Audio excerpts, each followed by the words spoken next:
Hi everyone, how's it going? Welcome back to my channel. Recently I have been given or sent a few cameras to test. This is the first ones of 2019. I got sent this weird thing. It's called the Aletta S2C, which is kind of like a professional camera, but yeah, I'm going to be testing that later in the maybe next week, so check back for that. But as you probably noticed from the title of this video, I'm not talking about that camera, I'm talking about this one.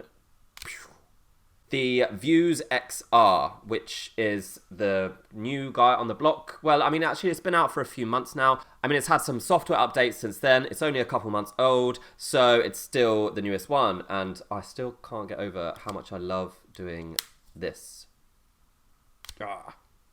Yes. So yes, I've had this camera for about a week now, and I've gone out and shot with it a few times, tested its features, you know, the standard thing that I usually do.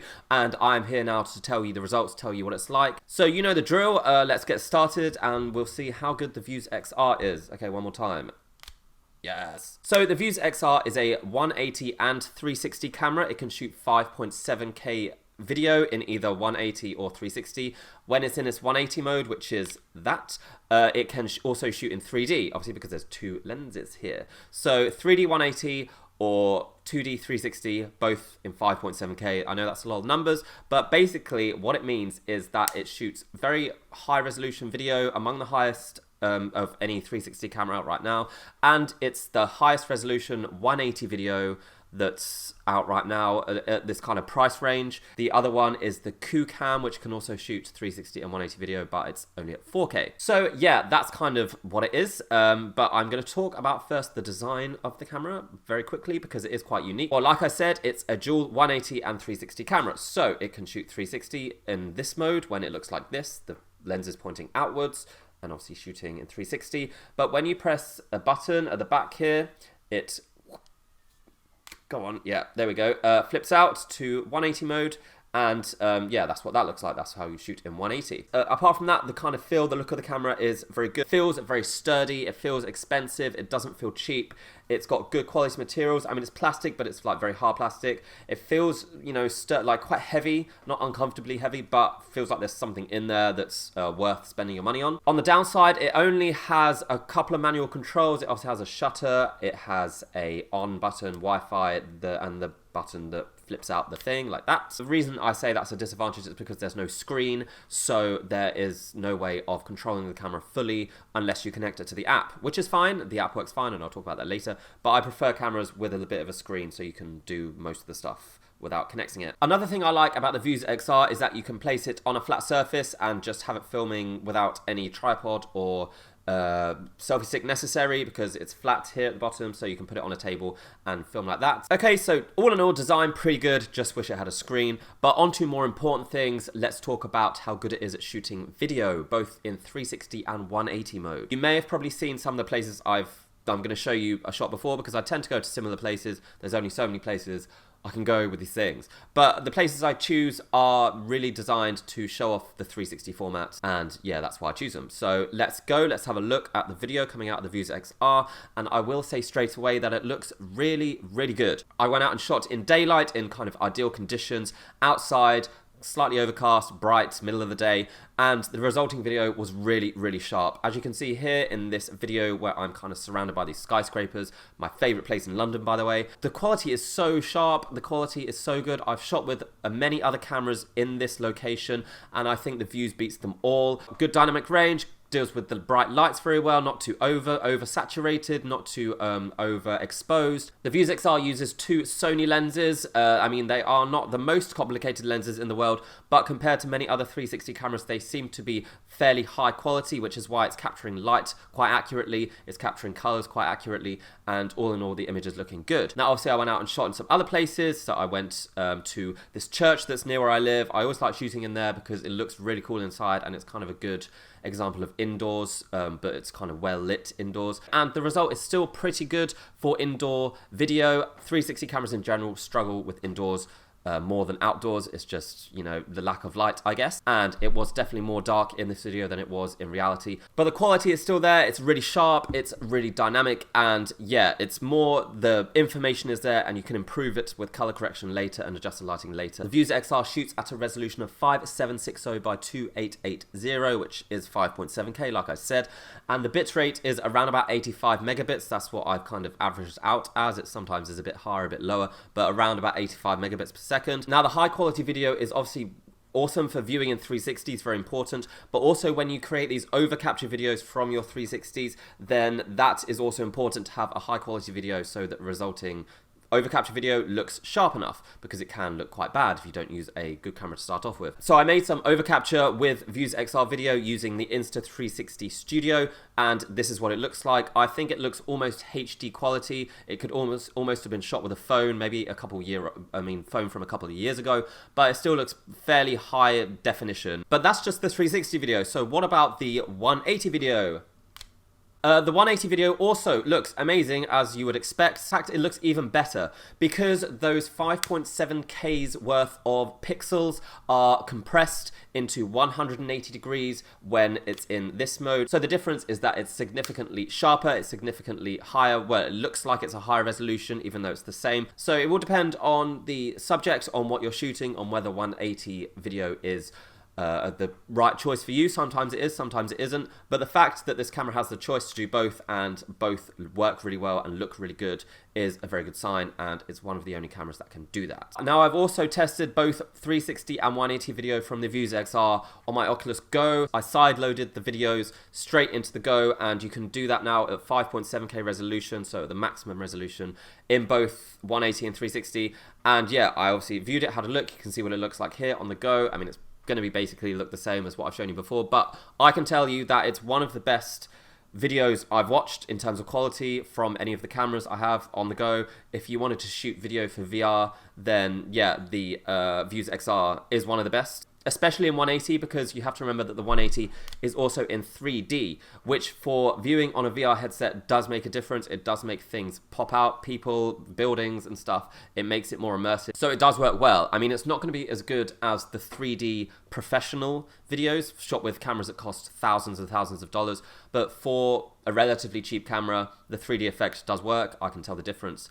The Vuze XR also can shoot at 4K at 60 frames per second. Usually it shoots at 30 frames per second at 5.7K, but the 4K at 60 frames per second means that you can create some slow motion. You'd have to do that in post-production. There doesn't seem to be any way on the app to do that right now, but if you have a different editing program, then you can change that 4K 60 frames per second into a kind of slow motion video, and it also helps for just keeping your video smooth if you're moving. So I would say the only downsides to the Vuze XR is when it's super low light, if it's nighttime, if you know you are in a very dark area, it's not going to work as well. It does start to create a lot of noise, and yeah, I mean, it's the same with almost every other 360 camera, apart from maybe the GoPro Fusion, which does work quite well in low light. So just to conclude this section about video, because that is the most important thing that people want to know about, I would say that this is definitely, like I said, the top 3 of all the 360 cameras out right now in terms of video quality, in terms of how sharp and how dynamic and how attractive the video looks. And yeah, it's definitely in the top 3. I guess the other 2 are the Insta360 One X and the GoPro Fusion. The advantage that this camera has over those is that it can shoot in 180. It's the only one out of those 3 that can do that.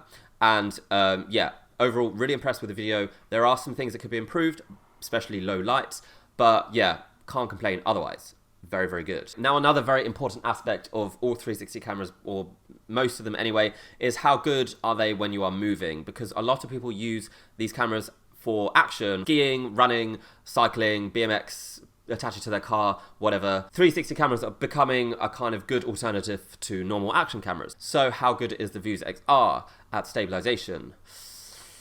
Not the best. Unfortunately, it's just really not. I really hoped it would be, but it's just not. When you shoot with the Vuze XR and you kind of put it into the program to stitch it together, you have an option to either correct the horizon or correct the shakiness of the video.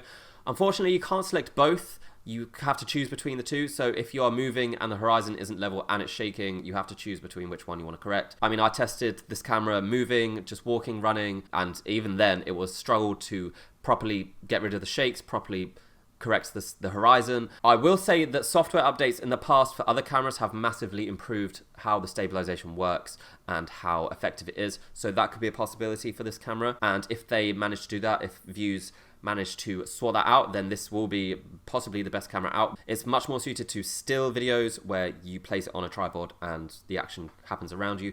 Or at the very best, it may be okay with walking. When I was walking, I guess it was acceptable. For vlogging, maybe it will be fine. But apart from that, nothing major, nothing like skiing and running and biking with it is probably going to be unwatchable video. I will say that when you shoot with the 4K 60 frames per second, the stabilization does work better because of, I don't know, the amount of frames is obviously higher. But you want to really, most of the time, be getting the most out of your camera. You want to be shooting at the 5K resolution. So yeah, unfortunately, the Vuze XR is a bit of a fail for me when it comes to stabilization, but I won't rule it out yet because software may fix it. But I will let you guys know if that situation changes in the future. I will obviously update you. Okay, so we're most of the way through this review, to be honest, because those are the two most important things about this camera, the stabilization, the videos, and the 180 360 mode. But I'm going to talk about quickly the photography. Let's quickly talk about the photography capabilities of this camera, which is very limited. I mean, basically it shoots 18 megapixel photos in 360 and 180, again in 3D if you shoot in 180 mode. However, that's about it. I mean, there isn't that many options. It's 18 megapixels, which is fairly standard these days. The Insta360 One X also shoots 18 megapixels. The photos are good. I'm not saying they're awful. They don't look bad.